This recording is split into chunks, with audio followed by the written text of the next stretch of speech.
An index universal life policy for a 5-year-old. Well, I have this 5-year-old client, and their parents want to make sure that they have a financial exit strategy whenever they turn 18. So the parents decided to do an index universal life policy as compared to doing a whole life policy.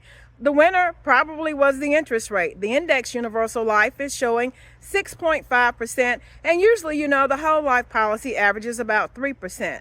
And we know that because this is a 5-year-old, that the policy is going to perform pretty well as compared to if the parents decided to have the policy insuring them.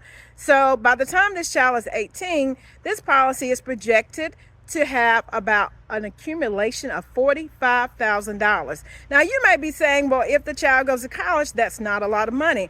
But let's think about it. A lot of children go to college and they get nothing, and they come back with debt, right? So therefore, having $45,000 accumulated in the policy is a pretty good conversation starter. Now, the child may not go to college, or the child may get a scholarship. So we have to think of what can happen in the next 13 years by the time this 5-year-old turns 18. So if you're considering, or if you're thinking to yourself, well, I have a child or a grandchild in the house, what am I going to do about having a financial foundation? So you want to, of course, leverage their youth.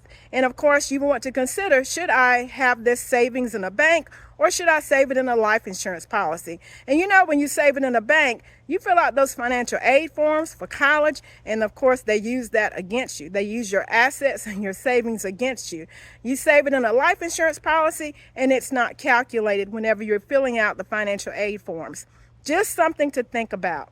So if you want more tips, more hints for your life insurance when it comes to your young folks in your house, then follow me. My name is Andrea Davis.